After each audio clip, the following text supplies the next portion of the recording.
Hello, welcome back to the podcast, everybody. Today, I'm really happy to have Robin back. We haven't seen him for a while, so we're going to get Robin's view on things here. Now, just quickly, honestly, there's a lot of his stuff. You're very busy as always, Robin. But I did see you post a little video about Flamingo Land, which I really thought sort of caught a mood more than anything. So, one of the questions I just wanted to put to you, and it was. I'd written it down, and it is basically, um, is Scotland moving towards a more participatory politics or away from at present? And if you want to get into this, it kind of answers itself. So I'll let you go what you think about Flamingo Land and all the rest of the Scottish government's getting on with it at present. Thanks, Robin. Right. So do we have a participatory politics? Are we moving towards a more participatory politics Well, or I mean, away from? the question is the wrong question. We haven't had participatory politics in Scotland really for since a couple of years after the independence referendum. Yeah, So one of my feelings, one of my views, one of my theses on this is that it is inherent, and I'm not being offhand just critical for no sake. This is just one of those realities. Political parties and the democratic processes, they are messy and they're difficult. Activists, the lifeblood of a party, are also a pain in the arse. Let's be honest. Everybody's got a strong opinion, everyone wants to do stuff, and they don't always agree. There will never be a political party who wouldn't prefer it if their membership and activist base wouldn't just all shut up and go along with things, right? So that's just the nature. Managers will manage bodies of people, and they will appreciate the least possible friction from the management of a political party. Now, what happened during the independence referendum was unusual because for a whole bunch of reasons, this was no longer the political process. This was a wider societal democratic process. Now, it could only operate with people flooding in, acting with agency, doing their own thing, engaging, getting involved. And I thought it was wonderful and lively and healthy. And I can tell you that that is probably definitely true based on the people who now claim that the independence campaign was a dark spot in Scotland's history. And I look at them and I think, yeah, you're not exactly known for your desire to have a social politics in this country. You quite liked it when the management. So the fact that the people who didn't like referendum at the referendum period and the public involvement in it, I always think that speaks well to the referendum. So we had that period, we had that excitement, we had that energy, and it sought a home after the referendum, and it went towards the SNP. Now, prior to that, we've been seeing a tail off in the participation in politics at least since the 90s. So remember that the whole Blair move, the whole New Labour thing was partly about shifting towards a sort of professionalisation of politics, a deactivisting of politics, and a more of a managerial process. And you can go back and you can actually look at Blair. There was actively discouraging democratic participation between elections. That line about people have got far too much to do to worry about politics. Leave that to us. You go. So you had that whole move has been building up. The professionalization of politics, in the sense that politics isn't something for ordinary people, has been building since at least the 90s, probably back to the 80s. And the Thatcher Revolution. So that's all been happening anyway. And it's been happening apace. And what the referendum process reversed that.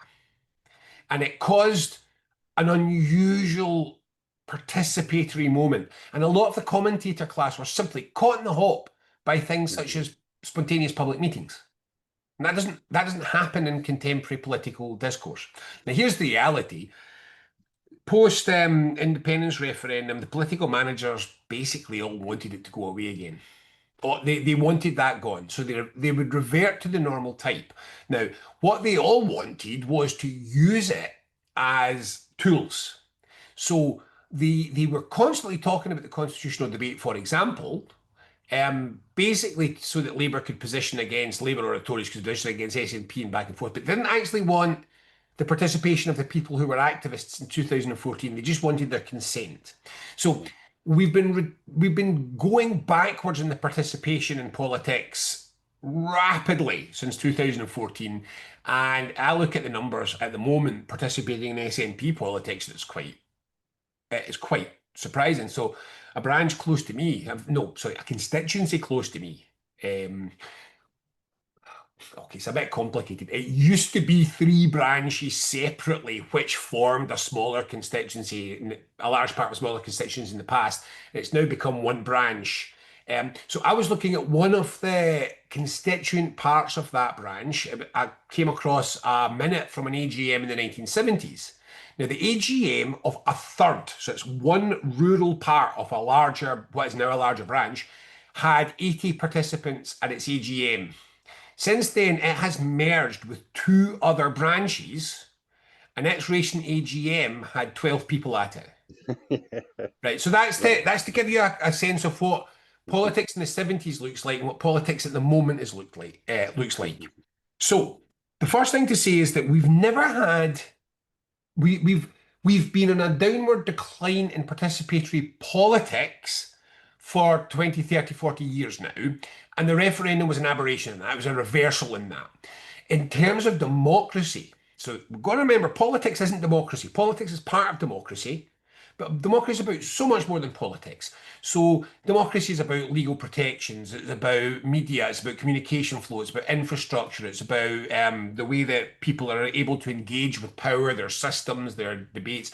It's not just something that happens once every 5 years to elect a government and then it stops. So democracy is not politics. Politics is not democracy. Scotland has always had a problem with participatory democracy. I mean, another one of these realities. If you go back to the Glasgow Corporation mindset from the 1950s and the 1960s, they didn't want you to pick the colour of your door, right? So that if you live in a council house or you live in an area with strong planning consent, the thought that you might have the autonomy to decide the colour of your door was too much for the paternalistic management of Scotland. And we can trace that way back into Scotland's past. It was always quite a kind of paternalistic, church-orientated society from the 17th, 18th, 19th century. So we can pick, and on top of that, remember, we were feudal to a very late period in Scotland. So our democracies always struggled with participatory. It's never been that kind of, it hasn't been that same kind of Nordic or even some Germanic or some of the Latin American countries. They've got a strong track record of active participatory democracy. And Scotland hasn't had that.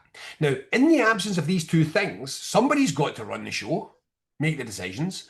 And in Scotland, since devolution, that's become an unelected ruling class. So Scotland is primarily run by an unelected ruling class. I was writing about this last night. If you just go through the functions of government, where actually the government itself doesn't have the capacity to make direct decisions. So if you pick, we can set regulations, so you can set law, but the interpretation, the implementation, the running, the day-to-day decision making, all of that's largely isolated from politicians.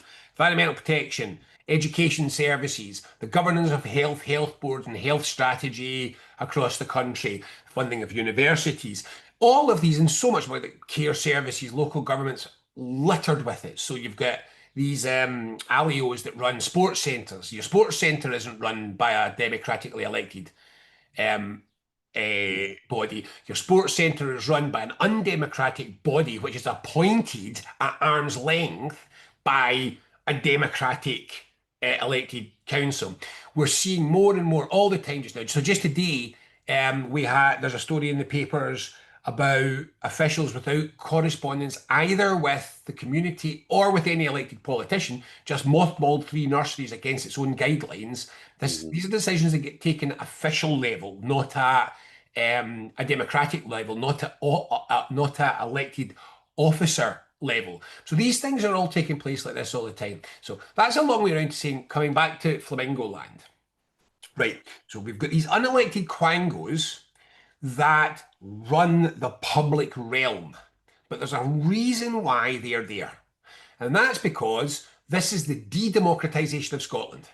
So powerful vested interests, financial interests, Scottish establishment, that they can't get elected.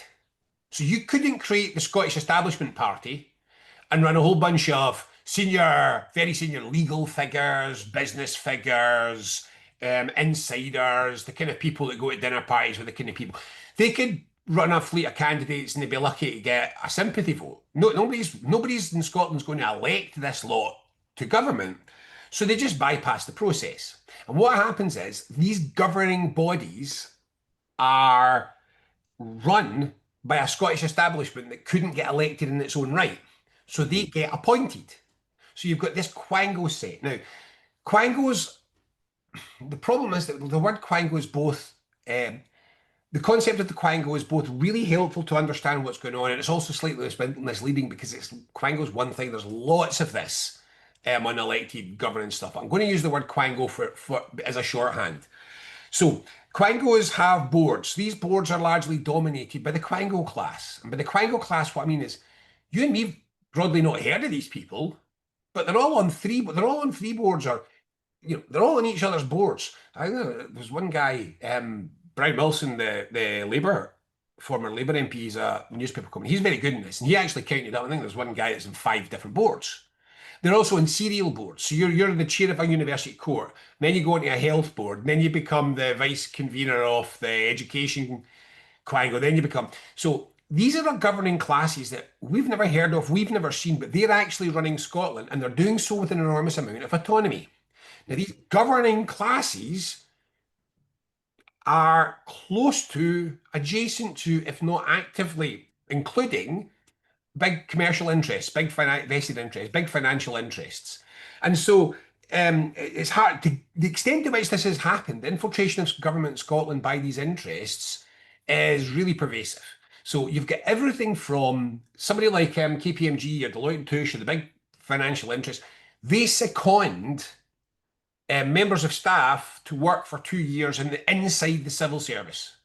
They send their people on secondment into the civil service to write laws and regulations, get to know the place, and then move back out into industry again. And this is presented as being a generous gift to the public sector on the part of the finance industries.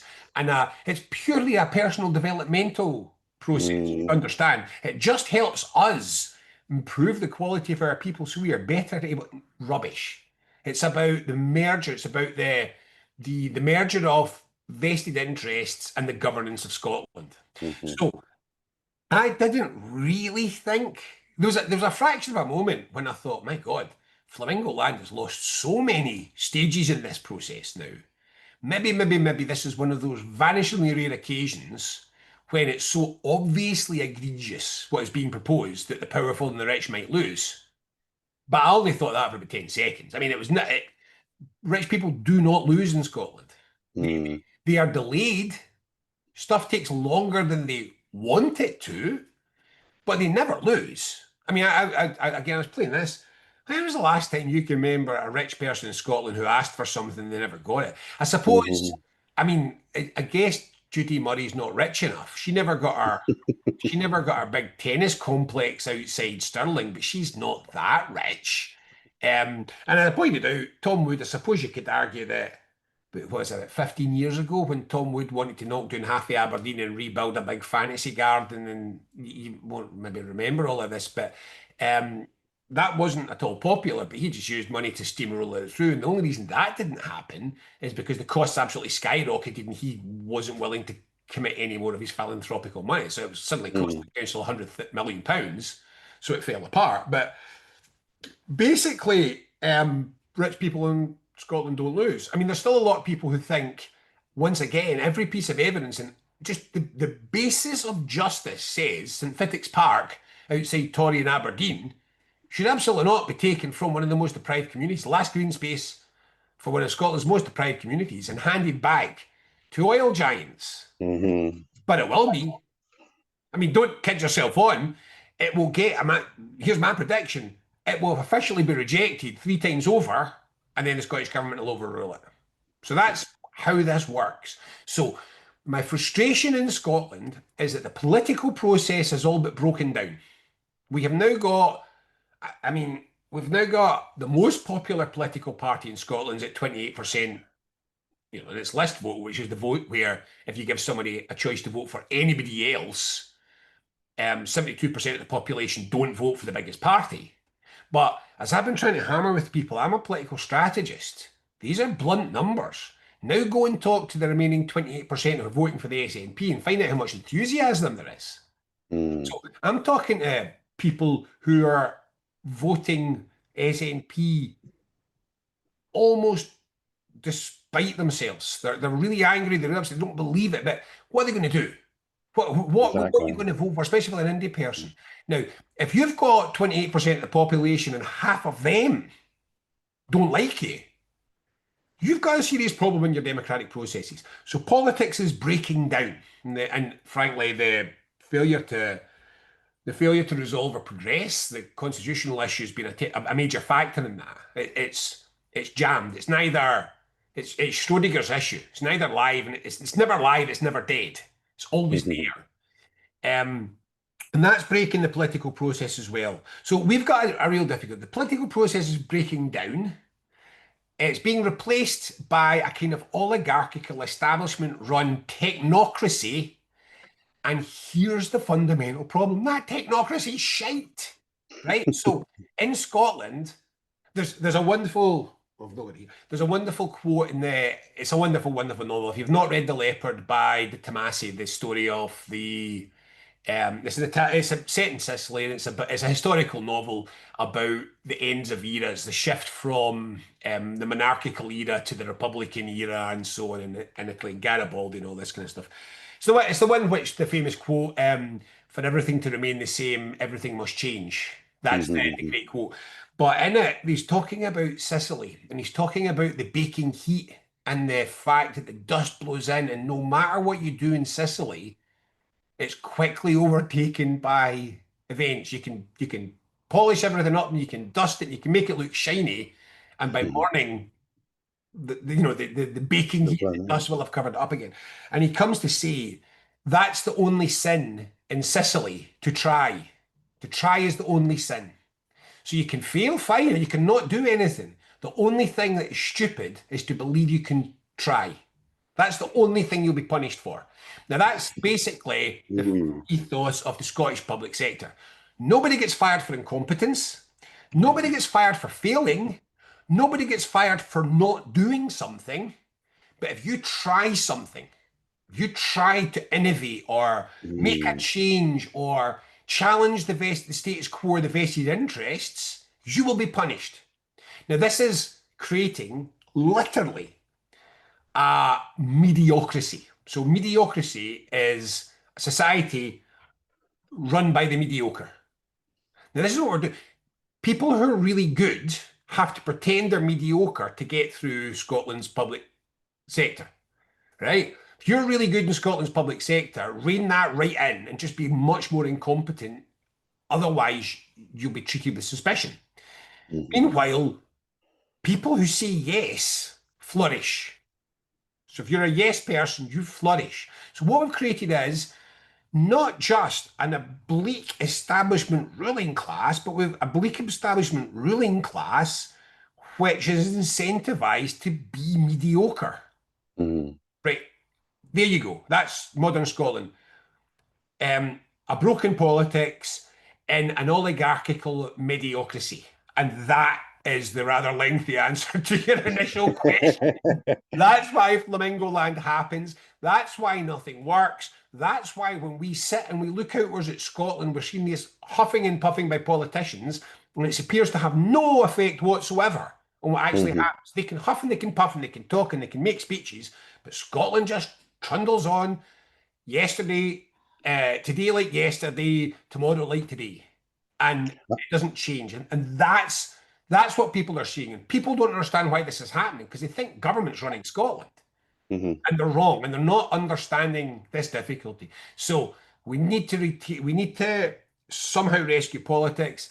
and we need to reinvigorate democracy, and we've got to remove this kind of feudal oligarchy which has been running Scotland without I think you're absolutely right. Wherever I go, I think we can all totally agree on that. That is the reason why, the kind of the reason why I asked that question. So can I ask you to sort of look at that in? I mean, we can talk about activists. We can talk about how the S&P went from 140,000 down to 60 or whatever it is. We can talk about, like you said, general politics and how we don't seem to have any agency anymore, through neoliberalism, through taking, getting rid of the government and letting the corporations come in, even the councils, like you said, arm's length doing their bidding and stuff. So how do you see that? I mean, to me, I see a relationship there between when I speak to people, about independence or politics in general. I think that awareness of when a person wants to get involved in politics and they see that it's not participatory at all and the crown goes are set up and everything like you said,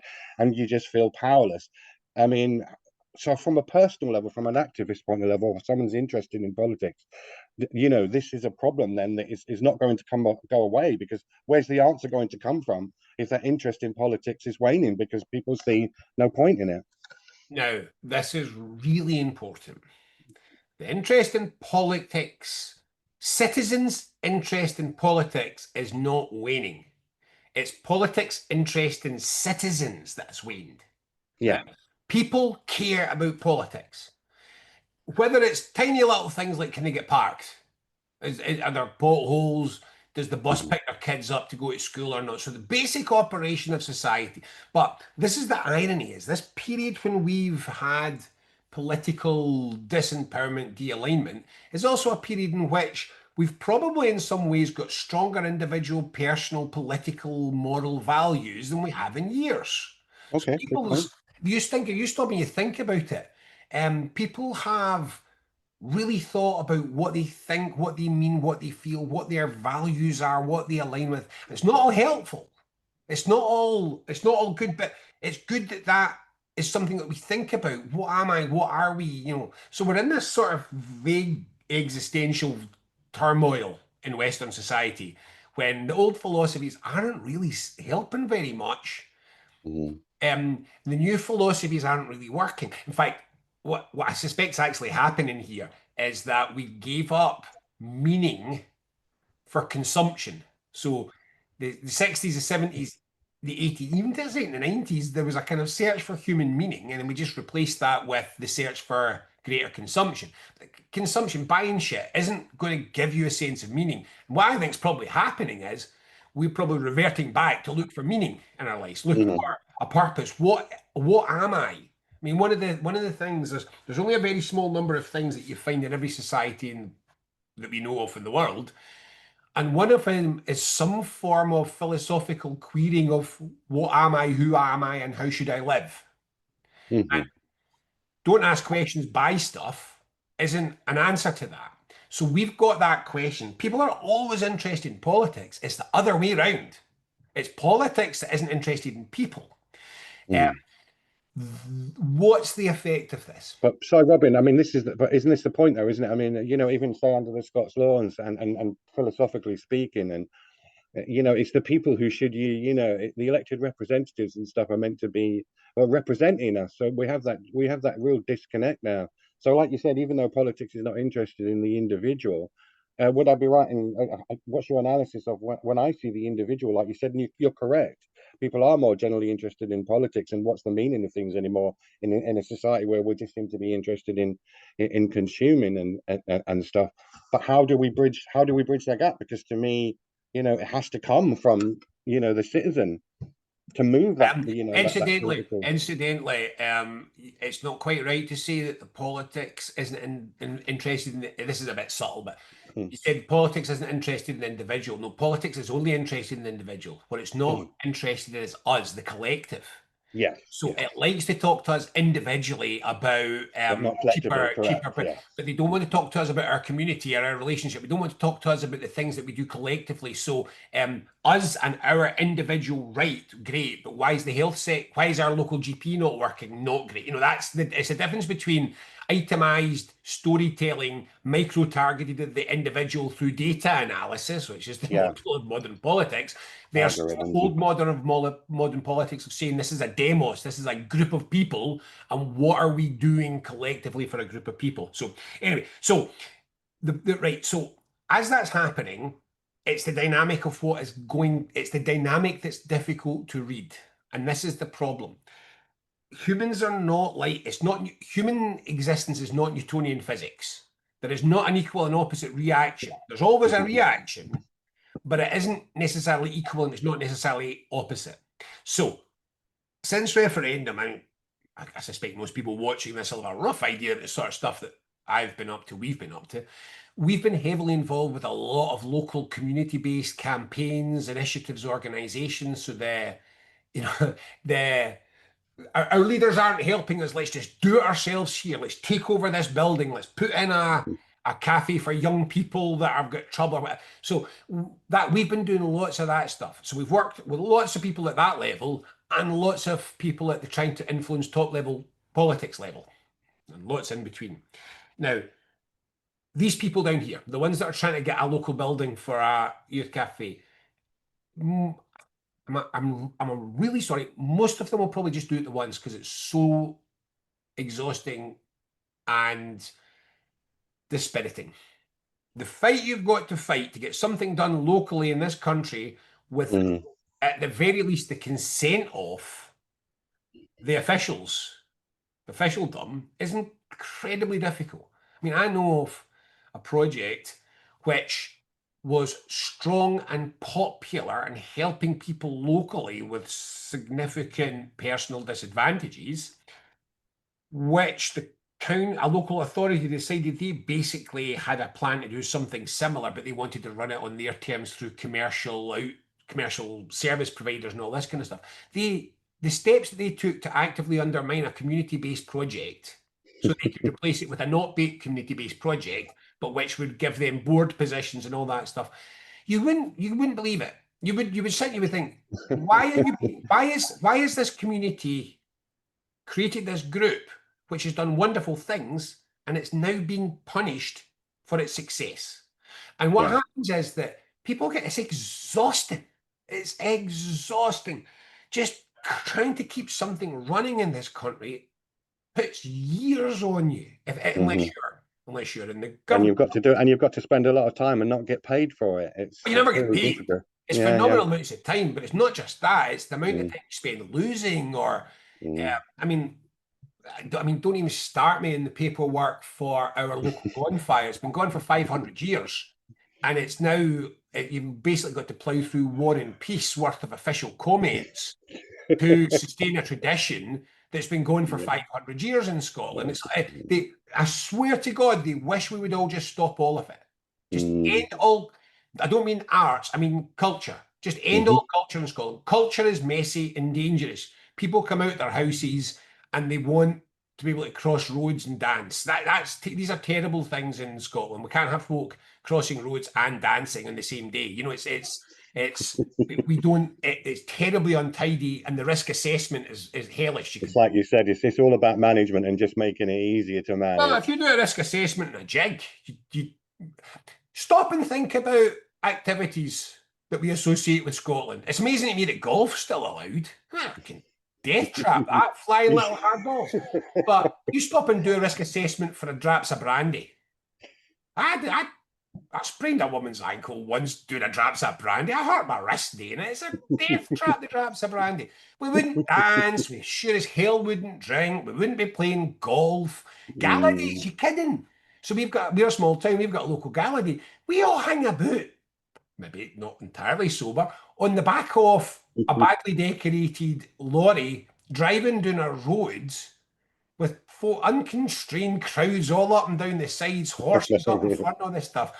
I can see some council official thinking, right, we've nearly got the bonfire, we'll need to get rid of that soon. You know, it's everything of any value in Scotland would be risk assessed out of the planet because it's just easier for managers, isn't it? They can get back to doing what they really like, which is going to management away days where they get qualifications that enable them to move up and onwards and somewhere else in the and the bureaucracy are out and into the private sector. So Scotland, this is the question: what happens, right? So the outcomes are not straightforward. There's not straight lines. It's this point. You can either become angry and determined to produce change, or you can become demotivated, believe change is impossible, and walk away. Mm-hmm. Now, unfortunately, in the independence movement at the moment, everyone's walked away. There's nothing left. We don't have an independence movement. There's no meaningful way in which you could call what's left, what's organised, and what's actually meeting in function. You couldn't call that an independence. We couldn't call that movement at all. It's gone. It's gone. Because people have tried and tried and tried and tried and tried to do things, and it's been suppressed, ignored, or undermined, or it's caused fights or something. It's I've got to that point now. I've tried so much and no idea the hours I've put into independence. Looking back, I find myself saying, if I hadn't, what difference would it have made? And I could have been doing something else with my life. And remember, Really interesting. Really, really interesting I've analysis. got I've heard a couple of people say that, I've Robin. got a Yeah. lot more agency than most, right? Just because I'm got an organization, I can do this full time. This is my profession, so I mean, I'm this is what I do, so that helps me in this position. I'm also fairly well connected, and yeah, lots of folk hate me, but to be quite honest, not in a personal level. I know this would surprise a lot of people, but I don't fall out with folk. I can still work with people, no problems. There's not a problem with that. So I've got more agency than most. But if I look back on what I've been doing, some of it was brilliant. Some of it was really useful. Some of it was really valuable. And I find myself, let me just, here's one. Here, let me just give you one. No worries. For those that, I don't know if this is on video or not, but what I'm doing is I'm stretching, dude, and I'm pulling out my Commonwealth copy of Butterfly Rami, right? All right. The year after the independence referendum, we thought, well, surely Scotland is going to have this sudden artistic and cultural engagement reawakening with what just happened. Yeah. And it didn't. I mean, it didn't. Scottish culture just walked completely away from 2014. So what we did was we ran a 25-date show at the Edinburgh Festival, a political cabaret, and it was themed around the idea of what just happened. And we took the story of the independence referendum. What we actually did was, I think it was 25. We picked our 25 Scottish words, and we used them as a thematic way to describe the genesis, the emergence, the development, the struggles, and the outcomes of the independence movement. It was structured one at a time. We then asked a poet or a novelist or a thinker of some description to write as an essay on each. We got a poet to write as a poem in each of them, and we got a visual artist to do a visual image of each of these words. And we compiled it. We did it as a show. We compiled it as a book. You could buy the T-shirt, the whole thing. And we did fine, mate. We obviously lost money because it was the Edinburgh Festival. We did fine. Nobody cares. And we tried, and again, to make some cultural, historic outcome to land because of independence referendum. And that was 9 months after it finished that we had that problem in the same sense. So from How to Start a New Country, where we did a phenomenal amount of work on how to start a new country. Now, it's not valueless because that work's there. And that's great. But one I was just thinking about, in 2017, we held a really powerful and actually very effective conference in the Usher Hall as the Scottish Independence Convention on how to kick off a proper civic campaign and what we would do. And there was really good talks and events. Now, just this is political activism and politics. Whatever happens on the surface, it's always more painful underneath. It's just as everything. That was a hard work to organise. There was some tensions over bits and pieces of it as usual when you're building something with a big coalition and arguments, and it all went really well. But it was exhausting. But for about 3 months of my life, I was working crazy hours just to get that going, get everything working. And I look back and I say, if it hadn't happened, what difference? And then I could have had those 3 months to myself. So the question of agency is really important, and it works two ways. So I feel it. I look about.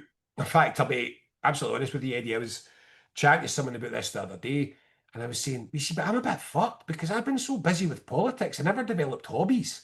So it's not like I don't play golf. I mean, what am I going to do? I do music for fun. So I play Oh, music, good. record music, and I Oh, played good. I it. didn't know that. Oh, that's my thing. I studied music at university. I wanted to be Oh, I a didn't even know that, Robin. What do you play? What instrument do you play? I don't boxer's hands, but my thing was theory and composition. I wanted to be, Oh, right. Okay. I would have liked to be a classical music composer, but I just wasn't Oh, good. wow. What I discovered was Right. I went to university. I didn't come from a classical music family. I just discovered Stravinsky late on, and this thrill of the excitement of 21st century movement got me buzzed. So I thought, you know what, I want to do this, and I can't play, so it's not the Royal Conservatoire. I need to go to the a composition school, and I got there and discovered I was mediocre. Um, but I was really good at English and I was really good at sociology. So I dropped the music. I did a joint honours in English and sociology. But yeah, I've got some degree of classical music training. So I do music as a hobby, play a little bit Oh, of games, footing about in the garden when the ducks aren't destroying all my work. It's soul destroying. It's like the independence movement. I can put all the bedding plants in I want, and the ducks will have them removed in about 3 minutes. It's hell. Um, so I don't have a lot of hobbies. I don't have a lot of other things to do. And I do slightly find myself now thinking, my God, I've thrown so much into this. What now? Where now? Where are we going? And that's the point. Because you cannot have that degree of loss of agency, loss of hope, loss of energy, loss of without a consequence. hmm. What that consequence is not clear. So I can give you two examples. We had it in the 30s, and we got the Second World War and the concentration camps. And then we had it during the war, and we got the welfare state and the NHS. So this is Hmm. literally true. It's been largely written out the history of the NHS, but the extent to which mobilized working class soldiers during the Second War had agitated and created this belief that it had to be for something better. Right? Yeah. That was a big factor in post-war politics that often gets written out. We talk about Mm. all of this as if it just came from the top, but it didn't. Now, there is an equal sense of I fought, and it was a waste of time. And God, hell, mend them all. I'm going to do my own thing, so it's me, me, me time, and you know that points you towards fascism. But you're equally saying you can get equally sense of it had to mean something. All this had to mean something. It couldn't have been for nothing. We can't have done all this for nothing, surely, which points you in another direction. So my conversations just now are pretty well even split between people in despair who just want to switch off and go away and are disconsolate, and angry people who are fed up and are now really focused on picking something which blows this whole situation up and does that thing. What I would say is to the ruling classes and probably also to the SNP, they better hope that people don't work out quite what that thing is. Because if nobody works out quite what that thing is, I think it could chuck Scotland and Scottish politics upside down overnight. Wow, that's really interesting. Honestly, I won't get into a philosophical discussion about all you say there, Robin, because it really is endlessly fascinating. I should probably get on to. I just wanted to ask your opinions on last weekend's SSRG meeting. Did you get to catch up with any of that? What's your views on This is the Salvo's endeavours and Yeah, well, I follow obviously I follow everything that goes on in the movement. mm, I didn't catch too much of the SSRG conference. Um, there's two things about this. First of all, one of the consequences of all this crap is I basically switched my phone off at Friday night, 7 o'clock on a Friday night, and it doesn't go back on to Sunday afternoon or something like this. I try to skip. I'll check the newspapers, but not the Scottish newspaper. I try to stay away from Scottish news for 2 days. So no, I didn't follow it last week. I didn't see it then. I'm very friendly with both the Salvo and the SSRG people. I've got a fundamental difference of opinion in where the next steps are. I've never believed that you can litigate your way or historicize your way to independence. It's always it's a real-time democratic process on every occasion, and I'll just say it till I'm blue in the face. We'll never be independent in 51%. Never be independent at 51%. If you're going to take big steps, big breaks, big moves like that, from where we are now, at the time that we are, you need public consent. Public consent's got to be clear. We need more support. End of story. And if there's something that fucks me off about the bloody independence movement more than anyone else, is we've not actually tried to gain that support. We've never run a campaign. We've never put together. We've never done anything, and we expect people to come to us, right? When you say we, Robin, I mean, are you talking about the whole of Scotland, including the political parties? I'm talking about everyone on the pro-independence side, right? So Hmm. there's no point differentiating it all. There's so much crossover, and of Hmm. course the SN, I mainly mean the SNP. They've got all the power, but collectively between us, the SNP didn't provide us the leadership, and the Hmm. rest of us abdicated leadership to the SNP. And then when a lot of people realised the SNP was going to give that leadership, we didn't take it back. So it's not just one person to blame; it's all of us. When you've got a movement like this. Um, if we failed, it's all of us. Not all of us equally, but it's all of us. So we've failed. We've not done that. The thing that I'm going to write this up soon. I'll maybe do something for the National at some point because I just don't think people understand. We have no movement, so we have no doing arm. But it's much, much, much more fundamental than that. Oh, and everybody knows we've got no political leadership. So Hmm. we've got no movement, we've got no political leadership. But there's a much bigger problem, and I just don't think people understand this. We've got no political project. What is independence? Is it still the Growth Commission? Because we can't sell that, right? So if it's the Growth Commission, which it is, I mean, people, I laugh, and folks say, "Oh, we've moved on from the Growth Commission." I say, "Look, no, you haven't. It remains your official party policy. If you're on a Hmm. referendum tomorrow, it's the Growth Commission. You've never changed anything. You know you made the mistake, SNP activists, by consenting to this even as much as you did. You know it was wrong that your views on this were turned over, and you're just wishing it away. But it's not gone away, and you haven't replaced it. That's your official policy, right? Hmm. That was never a political project for independence. That was a political project for centrism mapped onto independence. We don't have a what is independence for? We don't have a what is the nature of independence we would seek, or what we don't have versions of what is the nation that we would build afterwards. So if you look at our political project, it's just we wouldn't have cut winter fuel payments. So let me get Hmm. this straight. Independence is precisely what 2019. At which point is the Scottish independence political project seeking to freeze time?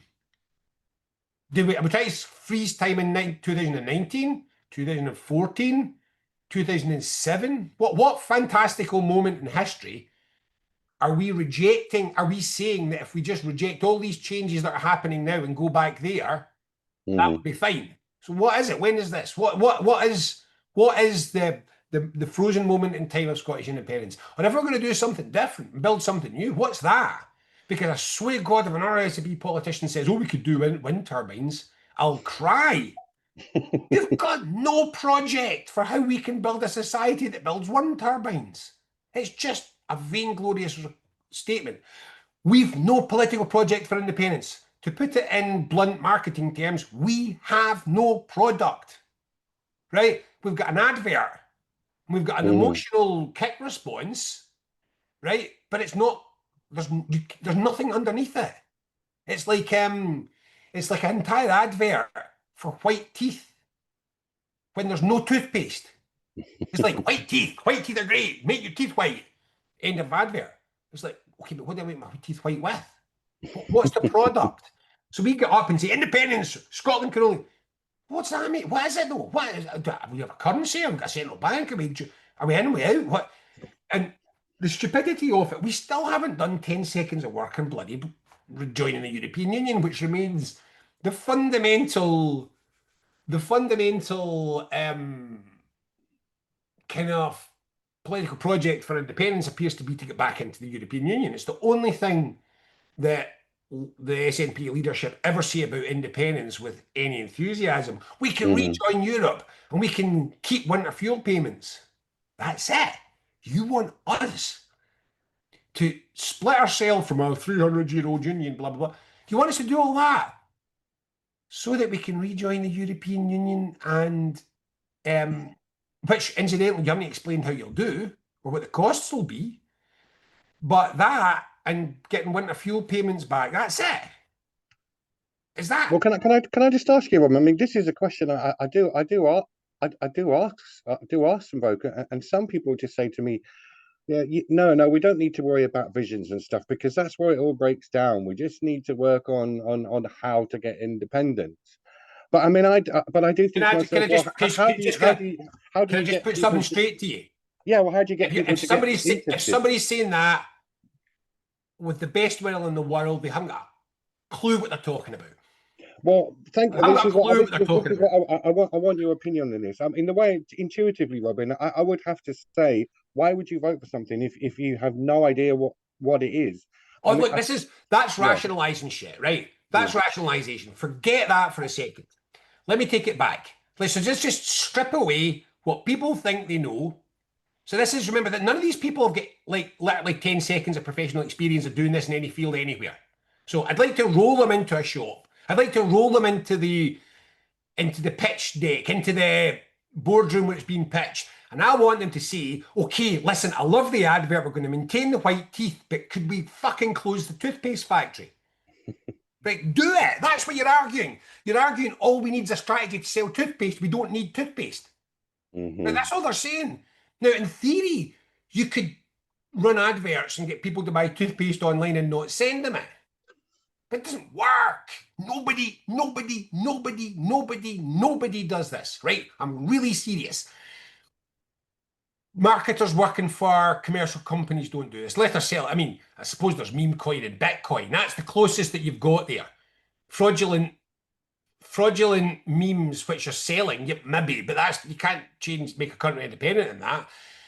Marketers don't do it. Advertisers don't do it. Political strategists don't do it. Dear God, Kamala Harris. Oh my good God, Kamala Harris put more effort into creating meaning behind her brand, and that didn't contain any. No, nobody stood there and said, let's get Kamala Harris elected, but just think about a way of getting her elected. Definitely don't tell her anybody what she'll do if she gets elected. hmm How did that go? That's nearly what they did, but it didn't work, right? I'm sorry. I understand your frustration. I get that you're spending a lot of time on your sofa and you've been firing through all your angry chat on your mobile phone. But I can't tell you this enough. You're not correct. You're wrong measurably to an enormous degree. Nobody does this. So the straightforward theory is you've got to say, why this, why now? So why this? Why now? Why am I buying this product? Why am I buying it now? Okay, these are bog standards. You've got to have the hmm what, you've got to have the how. You've got to be, of course, you need a retail strategy. You've got to be actually walking into a shop and buy it. Delivery, the strategy for getting there, okay. But if you can't see that the strategy for getting someone to buy toothpaste is to produce toothpaste, you're fucked, right? So you can, I know all the old men, and they're lovely. I hang out with them. I know all the old men who are convinced that that politics is for girls. Let's just braveheart it. You're pets, right? You can't just run down the field shouting hell shouting second referendum, and waving fucking swords about your head. hmm The reason why this won't work fundamentally, never mind the fact it never works, nobody thinks it works, nobody does this. This doesn't exist, okay? So nobody does this. But let's say somebody did do this. You certainly can't do it when your entire sales pitch stands or falls on 10% of the population, right? We've got hmm 50%. We're never getting, there's at least 30% we will never get. We exist between 50 and 70. That's our entire universe. More realistically, it's probably between 50 and 65. hmm Thankfully, it's not really 45, 65. We probably are at 50, 65. See that 15% that's make or break? They hmm are the least susceptible people on the planet to the shit that those folk are saying. So if you take that 15%, they are by definition transactional independence voters. They're telling us they are transactional independence voters. Now, it's not that simple because I've actually done some work on this and I've actually interviewed them and I might look at the data so I can tell you an awful lot more about that. So actually, this lot can be as Scottish as anybody else. Their value system is there. If they, I would give you a simple rule, which is if somebody doesn't want to believe Scotland can be independent, you're probably not fishing in their territory. So these are they're probably not your pool. So these are people who broadly would like to believe Scotland could be independent or are so pissed off with the UK they'd like to believe there's an alternative, but they are telling us this is transactional. I would like to believe, but I don't, so you need to persuade me. So you need to give me something that persuades me that this is true.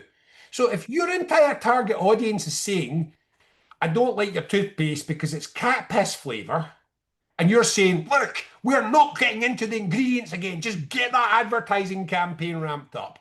That's what we're doing. They are telling us we don't like your product or your product's insubstantial or insufficient or not enough. And we are saying, fuck them, fuck them. Jesus Christ.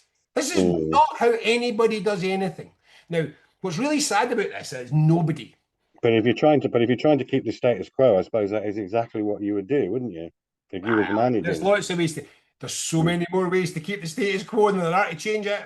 Do nothing's quite a helpful way. Also, go and do something completely else and let that not work, and then you're back to the status.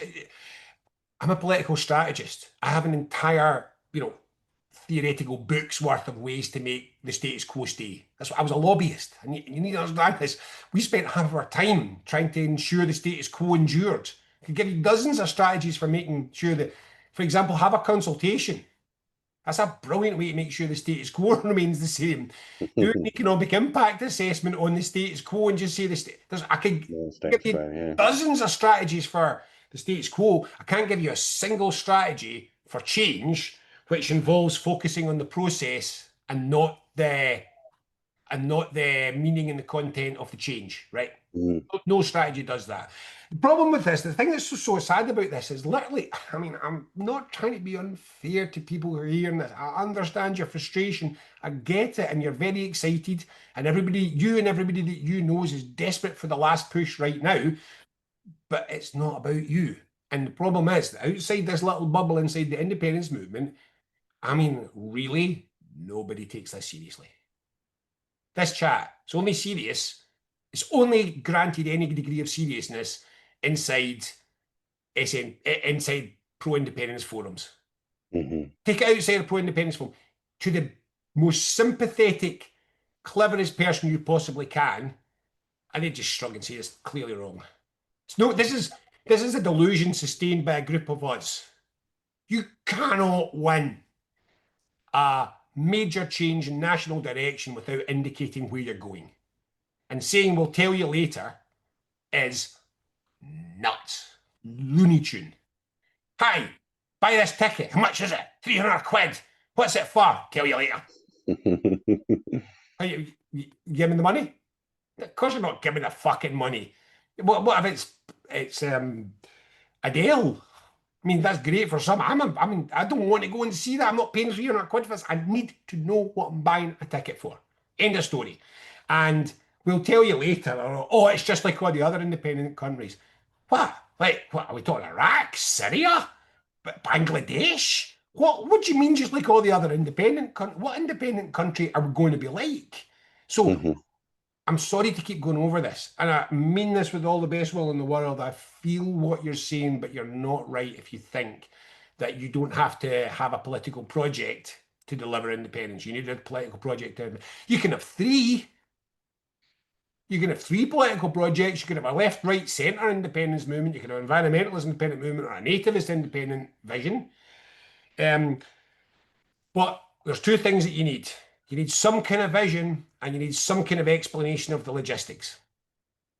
Yeah, well, I mean, I agree with you, Robin. This is what I'm getting at. Like I said, I understand some people, they might say, well, everybody, you could have 65% of the population wanting independence and stuff, and people might have visions or there might be a collective vision or whatever. But if there's nothing in place that can actually bring about independence, then it doesn't matter anyway. There is, But like you said, We've got Robin, I something mean, in place. I totally get what you with your toothpaste No, analogy. we've got something in It's place. pretty This is the other thing. straightforward. Hmm. This is the other thing that really annoys me. We've got something in place, right? They think our existing democracy can't deliver independence because we've been trying to push it from 47% and it didn't work. Right. That's like saying, I've got a power drill, but I haven't put the battery in. It's clearly broken. No, put the fucking battery in. Right. Democracy is not going to deliver success on a big project like this for a group of people who are in a minority. It's kind of, unless they're very rich, goes back to the beginning of the conversation, but it's not going to happen. To say that we haven't used our try and get this phrase. We haven't used our democracy as it currently stands successfully to deliver independence for the period at which we've been sitting at 47%. Right now, we're all agreed. I agree with you all now. We're never, ever, ever going to deliver independence through our current democracy from 47%. But then again, we're not going to deliver independence in any form of democracy from 47%. Well, how would we do it for 57%, Robin? Ask. Just ask. Well, how's about this? How's about we get into something that looks like a credible position and try before we start concluding that we can't? At 60% support, Britain's finished. I've always said this, just is. It won't sustain. Britain has an enduring belief in democracy. Even your Jeremy Clarkstons are going to start saying if Scotland's at 67% for independence, even they're going to say, well, look, fair enough, fuck off then. But where do you get this 60% figure from? We're talking about polls and stuff. Because I've done the data. That's yeah, what. Because Robin, I'm just playing devil's advocate here. Some people will look at, if somebody mentions, we're 60% in the polls, a lot of people are just saying, that's just polls. They'll be just fixed ones. So we do something to prove it. I've set this all out. This is what I'm trying to tell people. I am not spoon feeding you pudding till you get your main course finished. Right? I've explained how to do this. But y'all want to talk about pudding. Permanently talking about pudding. We've not done the work.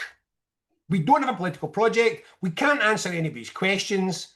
We've been hammering this stupid process route now for a decade. It hasn't worked. So every weird thing is, the process people, the people who think it's process, not content. It's always content and process. Always content and process. Never one without the other. The people who are hammering this processing. The irony is they won. They won. They were calling to keep content out of the independence campaign, and they won. Look at the independence bank campaign. It's content free. We don't have any content. You won. So how come it's not doing what you said it would? Because you were wrong. You've got to fight the fight. It's a street fight. You've got to fight for every vote. You've got to work up the numbers. We haven't put a case to the public since 2014. We just stand up and fake it every so often at a general election when they say every time we're going to put it front and centre. Never do. But even if they do put it front and centre, there's no, what are they selling? What is it that they're offering? It's not credible, it's not feasible. And then we go straight back to talking about process again. It is contemptuous. I'm going to keep saying this. You said, where did I get the 60% from? Because we've done the polling work, which strongly suggests that there's 60% of the people of Scotland would comfortably support independent if we could reassure them about their concerns and their questions. Right? That's what they're telling us.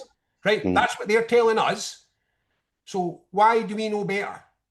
So we know what to do, like you said. We know that there's 60% out there. So where do you see any progress coming in trying to even starting to attain that 60%? Where does this movement need to go fundamentally? Where does it need to go to be able to start breaching these figures? This is where I get a bit dull. Sorry, it's boring. Don't worry about it, right? What I'm trying to say, but don't worry about it is this isn't new. I'm not inventing this. I can't begin to tell you how much this gets done. Every advertising campaign that was ever run, every marketing campaign, every lobbying campaign, every fundraising campaign, every political strategy, all of it, internal branding strategies, all of it It works via a series of techniques. These are all processes where you're building a case, the purpose of which is to make somebody do something they otherwise wouldn't have done. Buy my toothpaste, not that toothpaste. Start putting shaking vac in your carpet. I pick that one because it's an example of a campaign that took a need we never had, filled it with a product we never needed, and and everybody in Britain bought it. Everybody was shaking and vacuuming. Now, nobody does it anymore because it was a stupid idea. But what they did was they created a campaign momentum in which they created a false need, a false belief, a false hope. They had a strong product. Your carpet smelled fresh. So they had I'll just put that off. Well-known indie activist on the phone to complain at me. So, right. So what they did was they took a product that didn't exist and which you didn't need. They created an idea for it. The idea of cleanness and freshness and the ease with which it was happening. Remember, you're hoovering anyway, so it makes it super easy, and you get this lovely house. And then they ran a campaign, which was, well, it depends how you look at it. I'm sure most of you will be thinking, but that campaign was awful. That campaign was genius. Anyone of my generation can whistle. I'm not going to do it because it'll be stuck in my head all day. But shaking back, anyone of my generation can now. Put the freshness back. 40 years later, you can quote it, but you can whistle it and you can sing it. Fucking genius. Yeah, that's true. Like right? So they got a substandard product, but they did a very good job of creating an artificial demand for it and an extremely good job of running a campaign to put their product in the center of your mind. Okay? I don't care what it is. Don't care what it is. I've done it with political campaigns. I've observed it done with baked beans. Right? It's the same process. Every single time you have to create a need, you have to create an emotional response which brings people to the need, either because they want it or because they're afraid of it. So you're either afraid of, you either want the sports car so that everyone thinks you've got everybody thinks that you're incredibly successful, or you're afraid, or you buy deodorant because you're afraid of being smelly. So they create that they play emotionally on this need that they've manufactured or identified. They create a product which fills the need, and then they create a messaging strategy which links the emotion to the perceived need to the product in a way that triggers memory associations. That's it, roughly, very loosely. That's what everybody does. We haven't done any of these steps. We haven't done any of these steps. We haven't created an emotional. We haven't really come up with a particularly strong or persuasive argument as to what independence is solving. This is incidental. I mean, I don't want to go down a rabbit hole with any of this because this is my field now. But what the best way for us at the moment to think about independence in the context of what I read. So what I mean, I'm talking about. I look at a lot of public attitude data where I can. I also look at current thinking about influence, how things are working, what you know. This keeps changing. People are learning more and more about influence theory all the time, and it works differently at different times. So there's times when people are more receptive to hope or more receptive to fear or so on and so on. So nothing's static. Everything moves all the time. One of the things that people are feeling at the moment is a hopelessness that everything's broken and nothing will ever do. Nothing will ever work again. So one of the contemporary ways that people think of it's best to pitch this stuff is solve someone's problem. So we're not really in an aspirational phase at the moment. This isn't build someone's ego. This isn't enhance someone's prestige, right? These are all marketing techniques you can use. I'm selling you a sports car. It will enhance your prestige. Or you're 26, smell great, you'll get sex, whatever. You're playing on positive. We seem to be in a phase where an effective solution is find someone's problems and explain how your product solves them. Right? Because we don't have to manufacture people's problems at the moment. So if you go and look at advertising, you'd be amazed how much of it subconsciously is solving one of your problems. Supermarket advertising at the moment is basically, we can help you afford your food shopping. Remember a few years ago when it was True all enough. dancing around the kitchen, chopping up exotic herbs and being cosmopolitan. Yeah, That's not now it's right. yeah. That's not happening in adverts for Hmm. supermarkets anymore, and something else is. So there's worlds of theory and all this stuff. And what I'm trying to suggest is this is not my expert area. I don't do this live all the time anymore. It's my professional area, but I'm running a think tank. I don't run those kinds of those kinds of professional campaigns, but I keep my nose in enough to know what's going on. And what I'm really trying to say is you've got to know enough to know what you don't know, and that's one of my. So I used to work. I used to work with a working class guy. I don't think even in your podcast I can use the language, but I think you can translate it a little bit. He used to say to me, "That so and so doesn't ken enough to ken he kens fuck all." Right? It wasn't so and so. Yeah, So that so and so doesn't ken enough to ken he kens fuck all. Right? And the yeah, first time yeah. he said that, I was like, "What? What? Rab? What word salad was that?" And then I suddenly realised, no, he's absolutely right. It's important. All I know is I know nothing. Well, no, that's the opposite of what that means. Right. So Unknown knowns. Known unknowns. it's the known unknowns this is about, right? Yeah. So this is my philosophy in life. And I know you're gonna all snigger a bit. I do like 4 times a year just read up on what's happening in the Paris, New York, London fashion scene. Right? All right. Okay, just so I know, a couple of times a year when it's London Fashion Week, or I just read through it. What's the trends this year? And what this helps me to do is gather a picture of how ignorant I am. Right. Aha, right, okay. So the point is, this helps me to understand that I know hee haw about contemporary fashion. I don't know nothing, right? So I know the trends, but by doing this, I become aware of how much I don't know, which is Hmm. enormous, right? Yeah. So any subject I am contemplating, thinking about, writing on, dwelling on, whatever, I like to keep enough knowledge to know what I don't know so that I don't embarrass myself.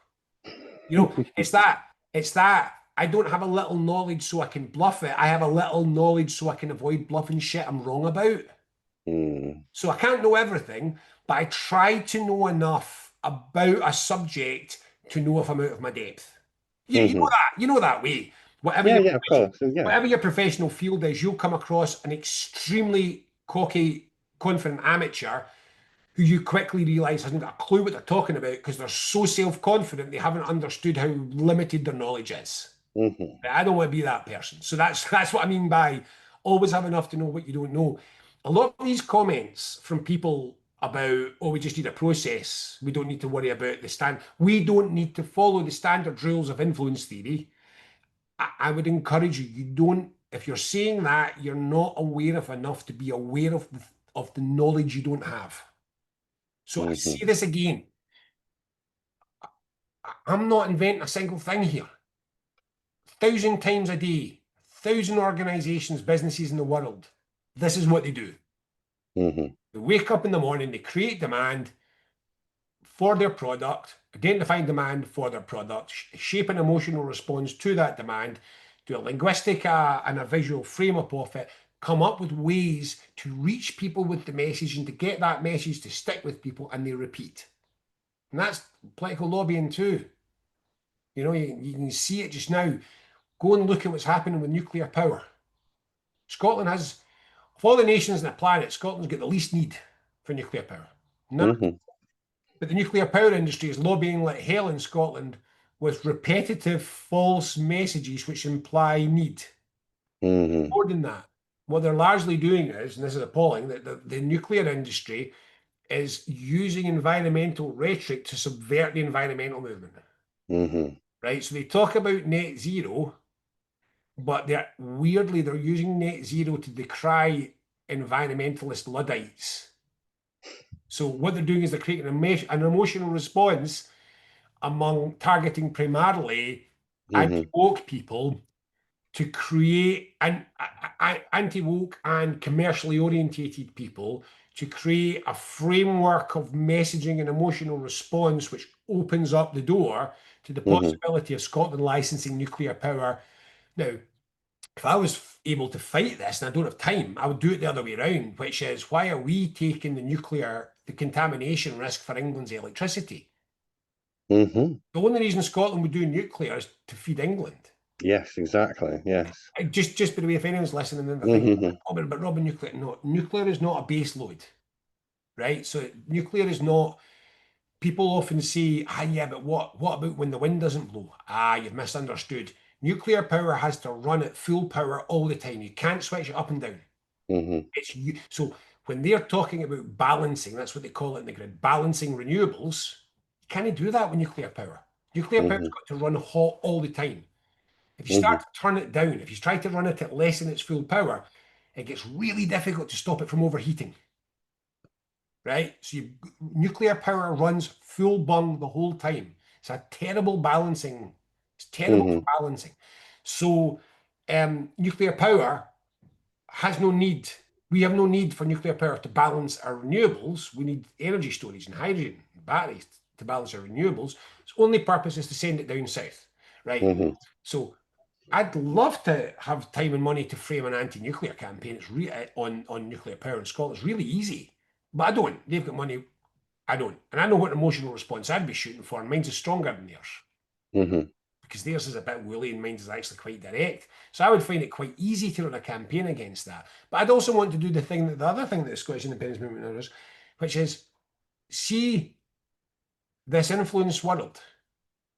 They all do audience research. I mean, like sometimes obsessively. If you're going to try and sell, if you want to sell hats to redheads, talk to redheads to find out what kind of hats they like. That's simple. You know, you don't randomly create a product without an awareness of what the market for that product feels like, is hoping for, might want, might use. Mm-hmm. And we don't do that.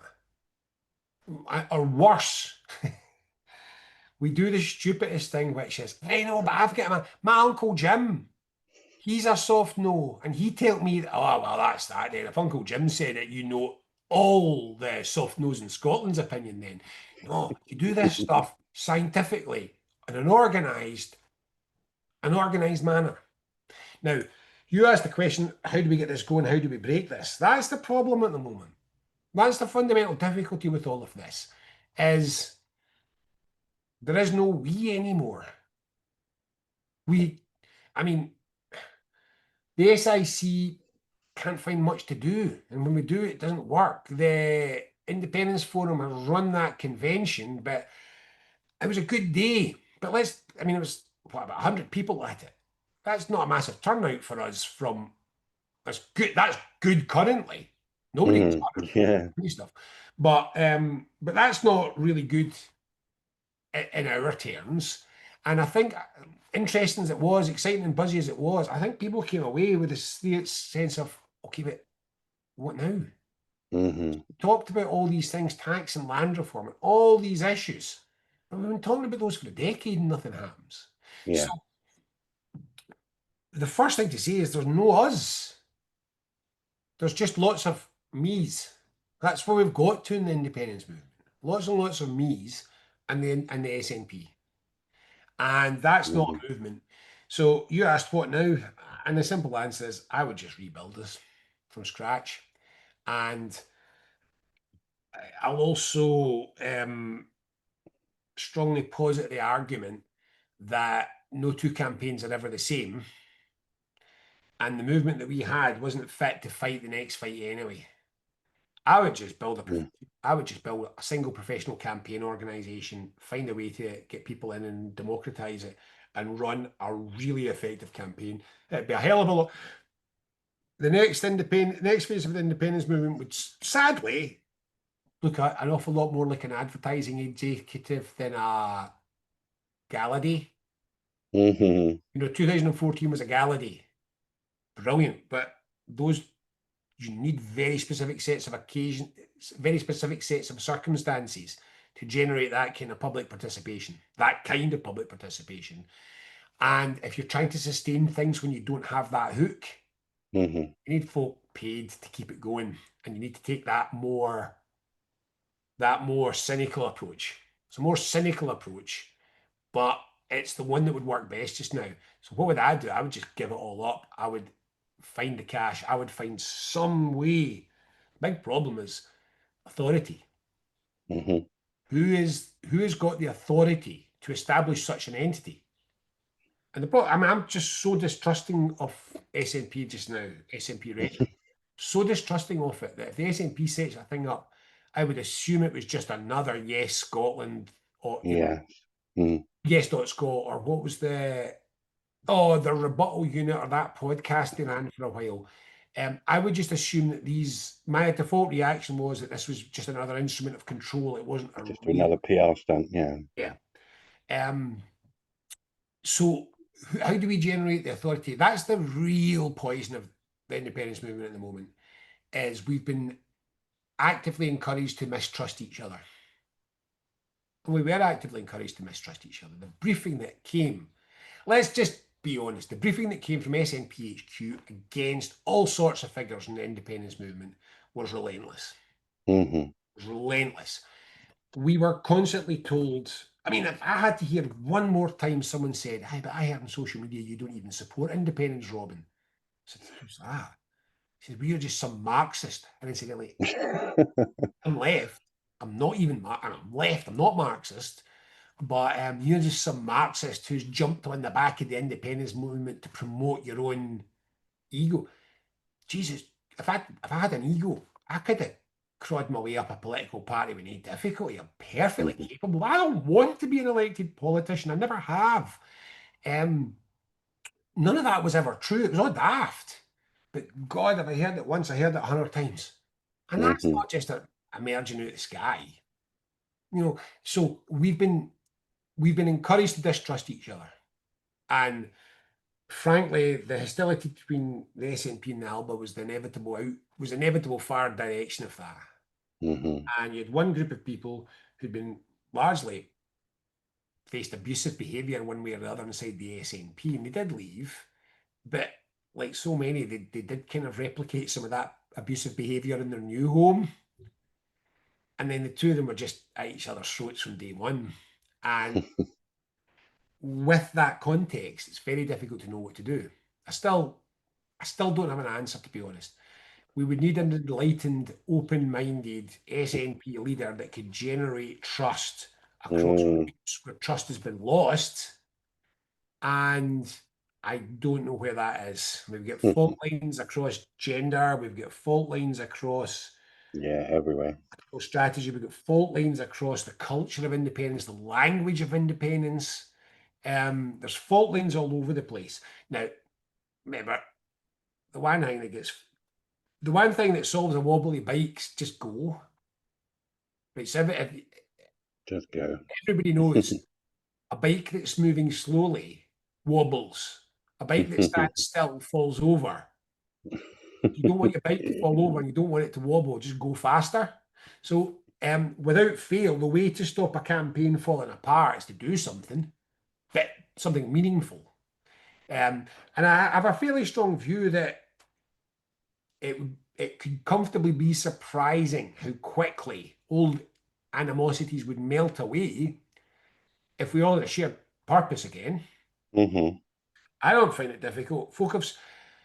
There are people now who I am very friendly with and that work with closely who said the most awful things about me 5 or 6 years ago when they were still believing some of the briefing that was coming out. And one senior, well known person in particular actually sat me down for a coffee and said, "I'm really sorry.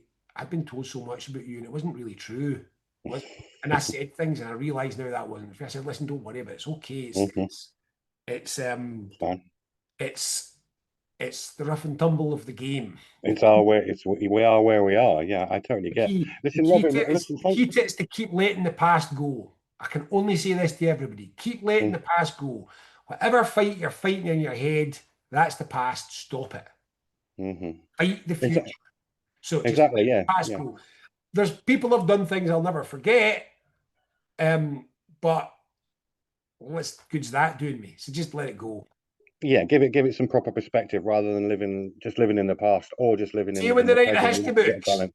when they write the history books, Gene Ferguson's boxing match with Bob Fraser around the corner there when they were both heavily disagreeing on whether it was the right shade of blue for a saltire.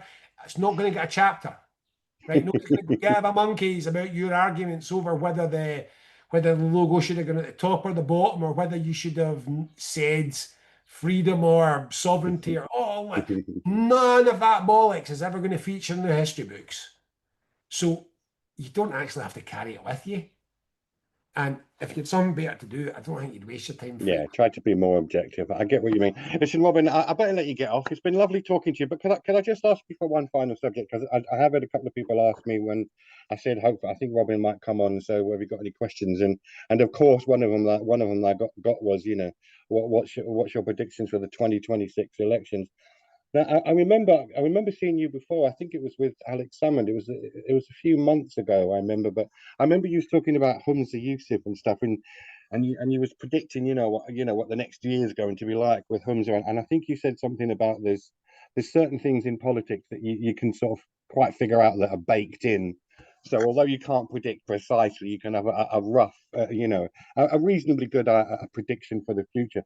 So just right now, how do you see the 2026 elections? What's your brief sort of understanding or your brief That incidentally, analysis? that incidentally was the last time I spoke to Alex, and died shortly after that. But Ah, right. so the sometimes stuff's baked in, sometimes it's not.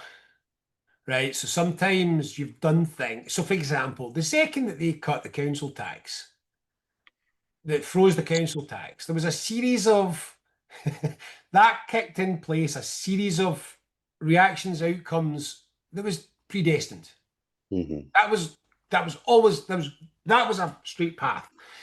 The slight problem at the moment is two things. First of all, there's too much volatility to be absolutely confident what's going to happen. Hmm. Second of all, we are in slim margins to a degree we've not seen in a very long time. And three, we've more or less across the board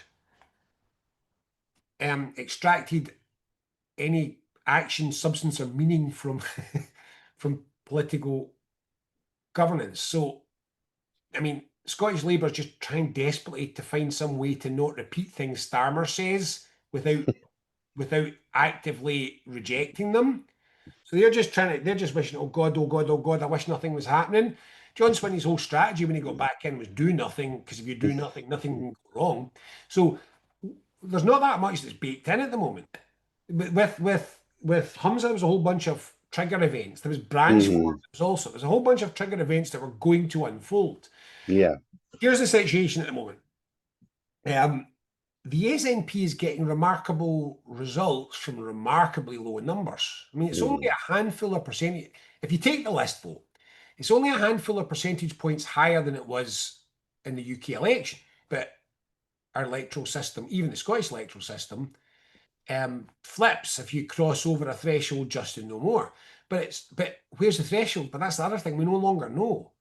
You could tell where the threshold was when you had larger, solid political party voting blocks, and you knew from past experience how they were roughly going to break down around the country. But we've got data, but limited data on where's Reform's voters going to come from, where in the country are they going to switch, what's the profile of who's going to switch. So we know that working class communities are pissed off, are more likely to flip. But so are a lot of pissed off male middle class people, and they're often so we've got both angry Daily Record readers and prejudiced sort of Daily Mailish type readers in Scotland. Both of them are going to go in that direction, and they're not clustered in one constituency. We don't know how that vote's going to play out. We don't know what's going to happen. One of the things I just keep pointing out to everybody that thinks the turbulence in Scottish politics is over. Mm. Branch Farm's trial's coming soon. It's going to be an ugly shit show, and people in the SNP are going to be damaged by it. I often thought it was quite funny. I looked at the newspapers, and everybody was saying the SNP breathes a sigh of relief because branch form charges not extended.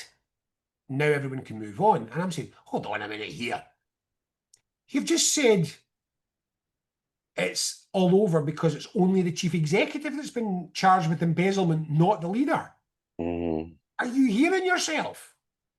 The chief executive of a political party being arrested and charged and tried for embezzlement is a giant issue. And God knows what's going to come out from that. You've got this is going to fall into the sky. Everybody forgets that in a very short period of time, Alex Salmond's intestate estates will transfer, and legal action, his judicial reviews pressing on ahead. And that's going to be more shitstorms fall out of the sky. So the SNP's got unpredictable shitstorm possibilities coming. Labour's just one giant rolling unpredictable shitstorm because of Starmer McSweeney. God knows what's happening. The Tories are just wobbling all over the place. They could just disintegrate or come back. Reform, nobody quite knows how that's going to play. So what's going to happen in the constituency is that we are currently at a point where the SNP is going to take almost all of them, or 2/3 of them. But if it lost a couple of percentage points, it could lose a bunch of those. Yeah. So if it gets damaged, it could go down. On the other hand, it'd be quite easy for Reform to do something really objectionable, take a hit, the SNP strengthened, or Labour comes back and the Tories come in. So on the constituency, at the moment, it's fairly straightforward. We're going to end up, the current vote would suggest we're going to end up with a minority SNP administration, even with the Greens. But that's because the list is a bloodbath. So the list's a bloodbath this time round. Labour's almost wholly reliant on the list for seats. So are the Tories, so is Reform, so are the Greens. So would be Alba. I don't think Alba's got a chance.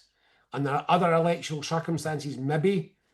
But I'm looking, and normally the threshold of getting elected is, say, about 5% on the list. If you get 5%, 6% on the list, you've got a good chance of getting a rep in. Looks like it could be 8 or 9% this time around because everyone's fighting for the same votes. So the Green list vote could go up and they could lose seats because of the competition on the list. So I keep trying to say Reform's voter, if you think about it, Reform's votes got seats are coming from somewhere. But it's not. They don't just come from the Tories. They come from mathematics, which is about a collapsing Tory vote and a split vote across, a much more evenly split vote across indie parties, with the SNP probably overwhelmingly taking the constituency, so not getting list votes, but perhaps taking list votes anyway, which would be probably in most parts of Scotland end up therefore being wasted. Now, what that does is ups the impact of Reform votes, but it ups the impact of Green votes as well, ups the impact of everybody's votes. So if you're voting SNP in an area where they've taken all the constituency, basically all that does is reduce the voting toll, the voting roll, effectively, because your votes will all just disappear.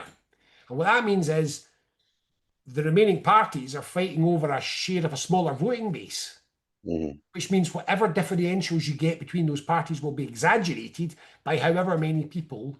So if half of the list, well, no, it can be half, but if a big proportion of the list go, then what vote SNP and they just get wiped out in the first round, what you're finding is that the gaps between the Greens and the Reform are amplified. Yeah. Because after they've been divided, groups get smaller, so it's just shrinking and stretching all the gaps. So you could easily end up with a situation where the Greens lose a lot of seats. Or you could end up with a situation where the Greens gain loads of seats. Reform could sweep the board or stutter. The only two groups I think I could predict at the moment is that the Tories and Labour are really going to be down in their arse. Yeah. But again, Labour can't be this bad next year, can they? I mean, yes is the answer, but Labour surely learned something. I mean, sure, I mean they're U-turning in both Israel and winter fuel payments as we speak, so minor, but still. So, I mean, Labour presumably can't get worse. The SNP could comfortably get worse. I'm not sure the SNP.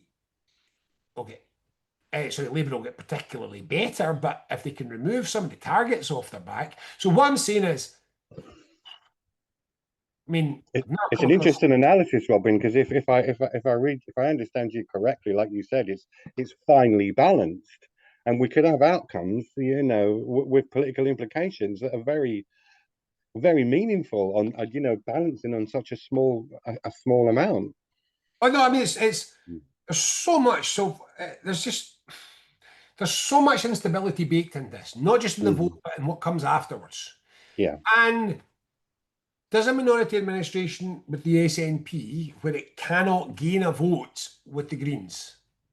So um, the first Hmm. people are really bad with this. Get what actually happened. Sturgeon's first administration, 2016, she was in a minority. So they lost their overall majority, even with the Greens.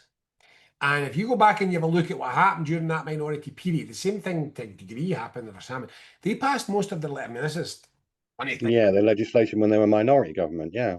I bet the Mm. vast majority of those votes were passed in coalition with the Tories. Mm. This is Yeah. the funny. This is the thing nobody remembers. I did a quick, as a while ago, but I did a quick analysis of as many votes as I could find in the first period, the first term administration. How many of them were effectively Labour and the SNP and the Tories in one lobby? We don't have lobbies, but voting yes, and all the others. The answer is that there were basically 3, 4 coalitions on the economy and a whole bunch of other areas. It was an SNP Tory coalition. It wasn't a left-wing economic agenda that Sturgeon was running. Hmm. On independence, it was SNP Greens. There was a small number of everybody's consensual, and there was what you would call liberal consensus votes, which was SNP, Labour, Greens, and Lib Dems. So there was these 4 coalitions running. An indie one, which almost never voted. I think there was only about 1 or 2 votes which drew the indie coalition only. There was the Liberal coalition, gay marriage sorts type things, and that pulled in everybody apart from the Tories. Hmm. And then you got a few everybody agrees kind of coalitions everyone voted for. But that was what happened the first time round. The problem is it's really difficult to put those coalitions together in the kind of parliament that we might have. The Tories are so Mm. I don't think anyone can do anything with the reform. So I think Mm. that's basically why it's so unstable. I think you just got to put a ring round reform and say those are MSPs, but they are functionally useless to our democracy because nobody can work with them and nobody agrees with them. Hmm. So it's not just that they can't work with them. Even the Tories are only reluctantly going that far in their direction. So reform is isolated, but the effect that that has across the parliament is that once again there are fewer votes. So if you think about reform as being the think about reform as being the abolition of of seats in the Scottish Parliament. So if they get 20 votes, just subtract 20 from the total number of seats in the Scottish Parliament, and and then you've got to make the coalition.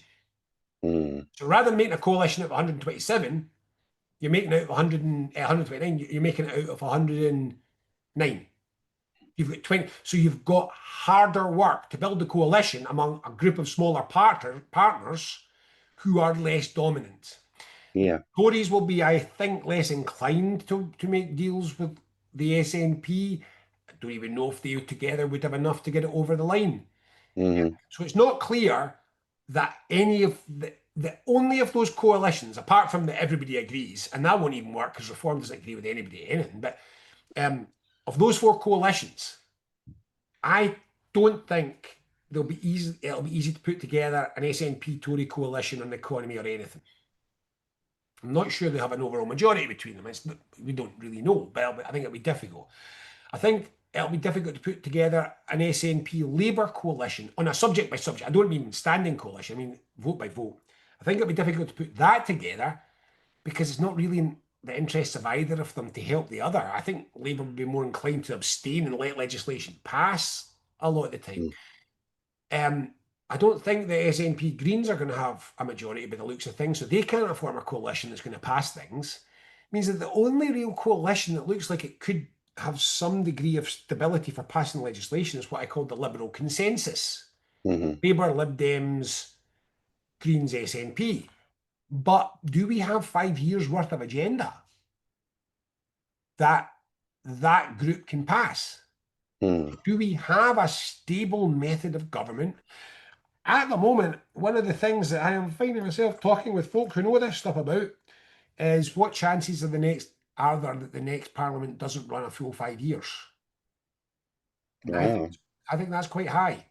I think the possibility of an inability to pass a budget after 2 or 3 years, or the calling of an election because it's so disruptive or things are such a mess and because reform's causing so much difficulty, there is no election since devolution where before it I wasn't convinced that the election would result in a full parliament. I'm not convinced this one necessarily will result in a full parliament. That's interesting. And it will depend what happens afterwards. Difficult times ahead, even more than now. It will be difficult to work it out though, because if the SNP is weaker, and I can't see it getting stronger, but if the SNP is weaker in 3 years, it might have no incentive to call an election. Do you think do you think that's because the SNP have a lack of vision? I mean, are they just managing to keep just to cope with going? Do you think they're shooting themselves in the foot? I mean, like you said, if you're predicting like they might not last 5 years. I don't think they're very good. It's just not. I don't think it's. We can go into it. Have they got the right strategy? Have they got the right policy? Have they got the right personnel? Have they got the right? I think the easiest way to assess it all is if you add it all together, they're not very good. So they don't put together coherent policy. They don't put together coherent narratives. Yeah. They don't put together. I don't get a narrative at all. Yeah, I mean, totally I'm agree. still struggling. Are they pro this Brexit deal or not? Because they just respond. So they're, yeah, great, Erasmus. No, not efficient. Well, what is it you want? You want everything with no compromise by just saying no to whatever you don't like and hooray to everything you do like. That's just utter rando, That's not a strategy. That's just, yes, no, yeah, oh, yes, no. That's just shouting yes when you agree with someone, no when you don't. That's not a political strategy. And the thing that I just think that it's going to kill them is they've got Stephen Noon back in. Lovely chap. Yeah. I don't rate him as a strategist. They've got Stephen Noon back in. And as I've said before, Stephen Noon's only got one political strategy, which is just let's wait and see. Every political strategy that Stephen Noon's ever run is maybe 15 years from now it'll be possible to do something. Yeah. What I don't think people get, what I don't think people understand is he's now the SNP strategist. It's not a secret. He's written this in public multiple times. So what I don't think the Indie Movement's hearing is we read the National where John's shouting independence will be front and centre. Go and have a look at the briefings that have been going to other newspapers. They're being briefed that the SNP is softening the independence movement up for a long haul, a 10, 15 year. The SNP is about to give up on independence for the next decade. Not narratively, but in all strategic reality. And it doesn't have something to fill that space with. Do you think so? What do you think about the SNP's base then? Will they be able to sustain that in the future? I mean, are they looking at this and going, it's okay, we can give up the hardcore independent supporters and we'll still manage to, form a minority government at least? What base? What base? There's about 400 folk go to conference now who are not paid. Yeah. So yeah, no. Just what I mean is I can't tell you what it is, but one of the most consequential branches in Scotland recently met 5 people, one of whom was in the throes of a mental health difficulty, another 2 of whom were paid to be there. I can name you a constituency, a big and significant constituency where it took 140 something people to elect the MSP. Oh wow, yeah.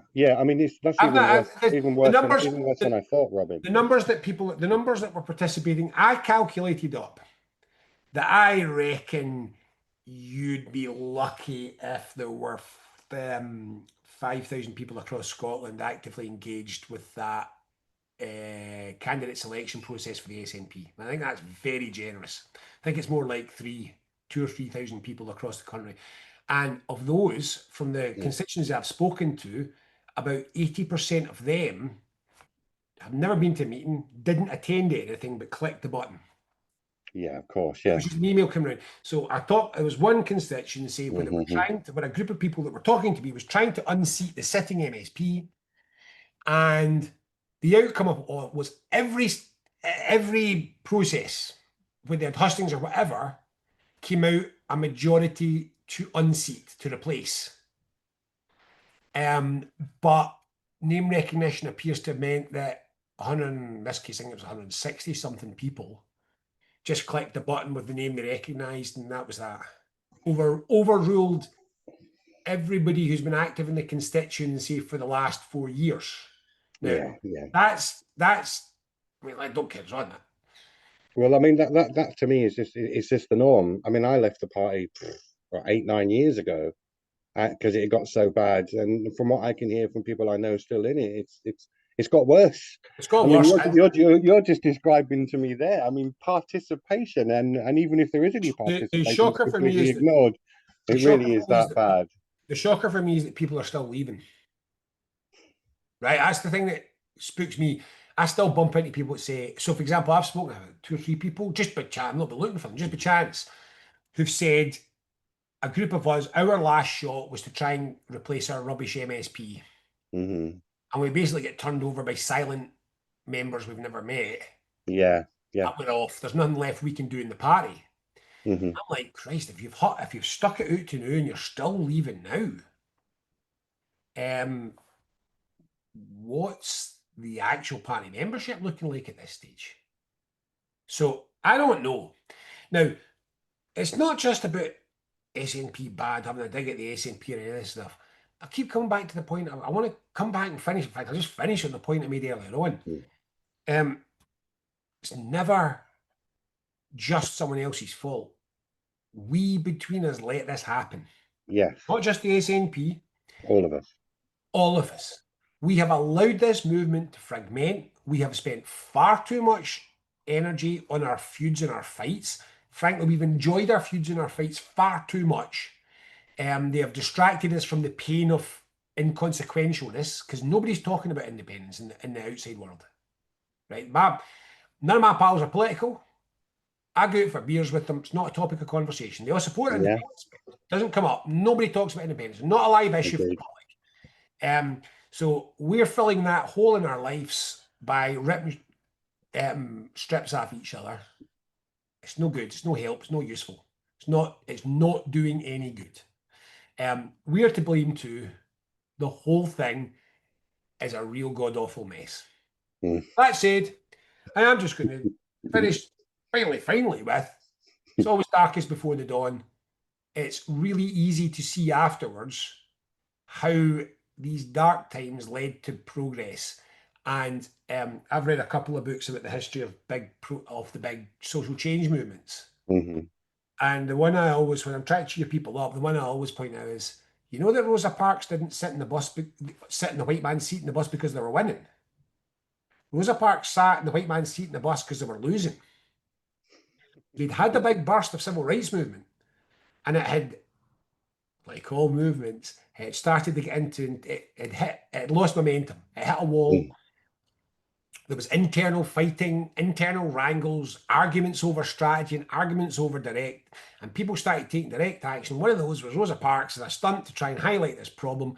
And we look back now and we say, you see, that was the plan all along. It wasn't a plan all along. That was a reaction. That's right. You can do Yeah. the same thing. If you look, this Indian independence movement nearly won in the 20s, and then it was 20 years in the wilderness fighting with itself, and then it came back and it re-emerged. It's almost same. You can go and look at the ANC's fighting among itself in the 1980s and Hmm. all these social movements. When a social movement loses momentum, it fights with itself, and Hmm. when it can regain movement, the guns are put away and people unite quite quickly again. I'm not worried about the long term. I'm genuinely concerned about the medium term. Yeah. No, I'm getting old. I totally get that. I think you're right. I think we're on that road, but I think it's probably a lot longer road than some people would care to Everything is obvious admit. once it's happened. That's the beauty. It's all obvious once it happened. One day we'll look back and we say, I knew that was going to happen. You know? No worries. Listen, thank you so much for coming on, Robin, and I hope to catch you up again maybe some point later in the year. Would be great to see how you are. Commissioner.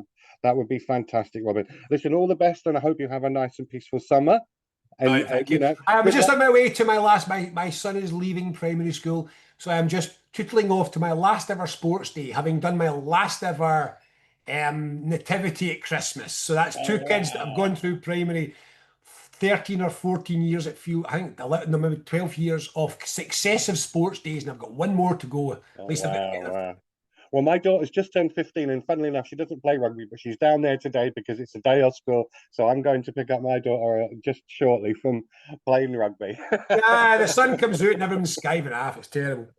No worries. Listen, thank you again, Robin. It's a lot of food for thought as always, and always a pleasure. Thank you very much for your time, You Robin. too. Cheers, then. Bye. No worries.